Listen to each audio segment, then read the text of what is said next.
Howdy, I hope you had a great weekend. Silvertrade here again with another video, and as usual we have a lot to talk about. So you remember the stapler from last week, the one that they're trying to use to raise money for charity. Ryan Cohen posted, "If this reaches 7 figures, I will fly the winner to Miami, take them to McDonald's for lunch, and personally deliver my pre-owned undies." He posted this on July 10th. We talked about how McDonald's was a little out of place since this is a $1 million stapler. And it just so happens, on July 10th, McDonald's pinned one of their posts saying, "You did it. Happy Snack Wrap Day." And in their bio it says, "You won." Right now that stapler is going for exactly $250,000, $250,000. So the stapler price on eBay is being propped up to the point where whales are the only ones who can afford it. Then you remember, Roaring Kitty Keith Gill is a whale himself. What if Roaring Kitty buys the stapler and all that money goes to charity? What if Roaring Kitty buys the stapler for $1 million and then takes a picture with Ryan Cohen at McDonald's and they post it on X? That would be amazing for GME's share price. And in a way, it could make sense. We've looked at all of Roaring Kitty's positions that he showed us from back in 2021, and every one of those positions has more than doubled. So when you're trading stocks the way Roaring Kitty does and you're really making a good bit of money with it, you have to pay taxes on those gains. One way to get around taxes is by donating to charity. So in a way, this really could be a possibility. This gentleman posted, "Always got to support GameStop, and they are sold out." Last week we talked about GameStop's new power packs, which really should be great for their margins. And the reason that they probably sold out of these power packs, okay, realistically, it's because everyone is like clawing for Pokemon cards. But GameStop just made an ad. GameStop has a new ad on YouTube and Instagram. But here's the YouTube version. Got the power pack.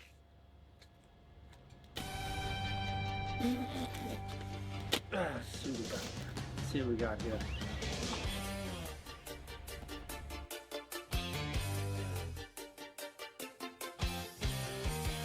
What'd you get? Big air balloon. Whoa! That's a cool card. Cool? Here. You can have this, Jessica. Where'd you get that? Palmer, where'd you... It looks like I staged it, but it wasn't. That was literally the first pack I opened. I said YouTube's version, but the ad is the exact same on Instagram and YouTube. And you might be wondering, who is this gentleman? Palmer Luckey. Palmer Luckey founded Mod Retro, a company that modifies vintage gaming devices, primarily Game Boys, with new technology. He's an American entrepreneur and inventor who founded the Oculus VR and designed the Oculus Rift. He's also the founder of Enduro, which so many people are waiting to become a publicly traded company. You remember Mod Retro x GameStop. They released this Game Boy chromatic color. And thank you so much if you made it this far in the video. I really appreciate it. Here in just a minute, we're going to talk about Larry Chang's newest tweet about phases in a company, how Pokemon cards are actually outperforming the S&P 500, and GameStop had a very bullish breakout from a wedge last Friday. But really quickly, I'm sure you already know about this. Every one new subscriber we get is going to be $1 donated to St. Jude's Children's Hospital until we reach episode 200. We had a goal of 500, and so far we are at 60 out of 500. So thank you guys so much, but it's not looking like we're going to hit that goal. Please consider liking and subscribing. And Nat Turner just posted this today, July 13th. Gen Z men are still obsessed with Pokemon cards, using boy math to argue that they will beat Nvidia stock and the S&P 500. But there's a catch. Pokemon and sports trading cards are outperforming the S&P 500 with upwards of 46% annual returns, and it's driving mania among Gen Z and millennial men to collect top cards. While most fans aren't getting rich off of reselling side gigs, especially with big names like Logan Paul joining in on the frenzy. Gen Z and millennials are in agreement their obsession with Pokemon may never let up. Despite the Japanese franchise nearing its 30-year anniversary, young men in particular continue to be on a lifelong mission to catch them all, and are spending hundreds, sometimes even millions of dollars collecting trading cards. Part of the boy math is that investing in cards could yield significant returns, and there might be some truth to that matter. Pokemon cards have seen the largest long-term increase in value among all card categories, up 3,261% over 20 years. Even looking at a one-year investment, the average Pokemon card is increasing at nearly 46%, a pace far exceeding hot stocks like Nvidia so far in 2025 or the S&P 500's average 12% annual return rate. While cards have to be rare and in pristine condition to make significant profit, the industry frenzy has left the shelves of retailers like Walmart and Target bare. Funny how they forgot to mention GameStop, and even caused some stores to enact limits or pauses on selling altogether. And online, it's pushing the resale market to new highs. It's really funny how they forget to mention GameStop, even though that's where everyone takes their cards to get graded. Users on eBay searched for Pokemon nearly 14,000 times per hour in 2024, according to eBay. And pairing the Pokemania with the continued demand in the sport card world, it's created a perfect storm of opportunity for the trading card industry. The total gross value of cards on eBay has increased for 9 consecutive quarters. Wow. The trading card hobby has entered a new era driven by technology, innovation, community, and a great balance of modern creativity, with new sets, storylines, and characters alongside good old nostalgia. And thanks to GameStop, of course, because before GameStop started grading Pokemon cards, you needed at least a $150 per year membership with PSA to get your cards graded. Here's a picture of Logan Paul wearing a Charizard Pokemon card chain as he entered the ring for a 2021 boxing match against Floyd Mayweather. One gentleman states, "I messed up big. I went behind my pregnant wife's back and racked up $26,000 in credit card debt in 4 months." Ramey asked, "What did you rack up $26,000 in credit card debt on?" The gentleman replied, "Pokemon cards, trying to buy a bunch and sell them online, but it didn't work out." Up here they talk about GameStop. The opportunity within the card industry is causing retailers like GameStop to pay greater attention. The electronics store said in the first quarter of 2025, collectibles such as Pokemon and sport cards made up 29% of the company's sales, outselling video game software. "We're focusing on trading cards as a natural extension of our existing business," GameStop's CEO Ryan Cohen said at the company's annual shareholder meeting last month. And Larry Chang just posted some amazing stuff on X. He said, "The ugly teenage phase of profitable growth. This is a phase that companies that were once high growth, high burn companies that are typically transactional go through as they try to become profitable. Phase 1, you start with high revenue growth, high burn rate, then you realize, due to market conditions, that you need to get profitable. Phase 2, you drive for operating leverage. You cut operational expenses like inefficient marketing spending or headcount, etc., just to enhance the focus on gross margins. Phase 3, you focus on improving working capital dynamics, renegotiate with vendors, suppliers, manufacturers, etc., to hopefully enhance payment terms to improve cash. Phase 4, you clean up the balance sheet, optimize inventory, renegotiate refinance debt, and try and solidify cash. During these 4 phases, revenue is declining year over year, sometimes materially, because you're comping against prior quarters with heavy marketing spend. This is why this is the ugly teenage phase.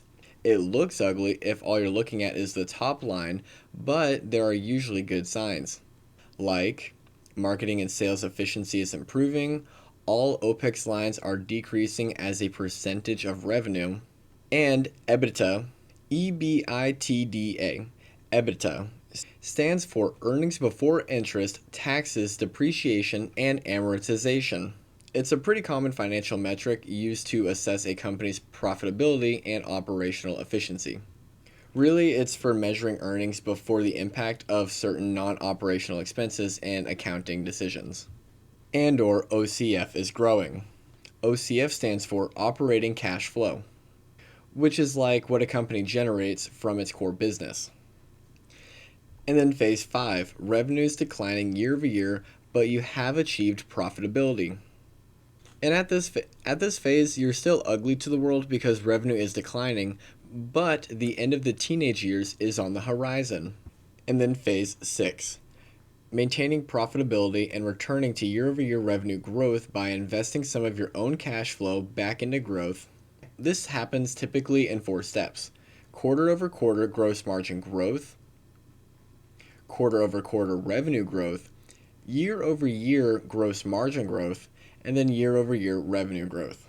The revenue growth first comes from delivering real customer value and then efficient marketing spending, introducing new products, expanding new channels, reactivating churned customers, pricing, defending the base of loyal customers. The challenging part of this journey is the ugly period, which can last for a long time. From phase 1 to 5, you don't get much of any credit. It's not until you hit phase 6 that outsiders will believe in the company again. But those close to the company can watch as each phase is cleared and know that the company is going in the right direction. However, to be fair, until you get to phase 6, you haven't reached the ultimate goal. At the end, Larry states, "For the sake of clarity, this is a general observation across several different companies in different contexts, many of which I'm not involved with. This is not an observation or prediction related to any specific company." He posted this on May 7th. Just a couple of hours ago, Bitcoin made a new all-time high at $119,000 per share. Last week, we talked about how GameStop was having its second golden cross on the weekly time frame since 2020, where the 50-day moving average crosses above the 200-day moving average, which is typically seen as a very bullish signal. But these crosses are not the same. Since this one, the 50-day moving average pretty much went straight up through the 200-day, that is much more bullish than the one that we're having right now. And to be fair, the only reason that GameStop had this large drop-off right here is because they did another $2.25 billion convertible note offering, which obviously wasn't great in the short term. But here's a graph to visualize GameStop's cash on hand over the last 20 years. Over this last year, from 2024 to 2025, GameStop's cash on hand has absolutely exploded. I mean, look at that. Sitting above $9 billion, while the stock is slowly trending up. And back here, the company was burning cash faster than they could throw it on a fire, but now the company's core business is profitable. And we're finally starting to get out of the ugly teenage years. And GameStop is quietly building a blockchain infrastructure. It looks like the company is gearing up for a much larger play, possibly integrating Bitcoin, Ethereum, and even Solana wallets into its ecosystem. On March 25th, Degenerate Merce RN was digging through the developer tools on GameStop's official investor relations site, spotted 3 revealing JavaScript files running in the background: BTC.js referencing Bitcoin, EVM-ask.js tied to Ethereum, and Solana.js referencing Solana, possibly in relation to Phantom Wallet. These files were grouped under a directory called Phantom, the same name as a popular Solana wallet, and this wasn't accidental. The scripts were live and directly loaded from GameStop's domain. This was all found on March 25th. Fast forward to June 3rd, and GameStop dropped the bombshell that they had just acquired 4,710 Bitcoin. Why is this significant? Well, the JavaScript files like BTC.js, spotted months earlier, hinted at this move well before the official announcement. For the observant, it was a sign of things to come. The NFT platform is still active as well. You may remember GameStop's NFT marketplace. Many assumed it had been shut down or abandoned, but fresh screenshots from June tell me a different story. The GameStop NFT website was still up and running. Users minted beta launch pins and other NFTs recently on June 2nd. The site was branded, themed, and featured a quirky error message nodding to Grapevine, GameStop's HQ in Texas, indicating ongoing maintenance. It's not gone, it's just flying under the radar for now.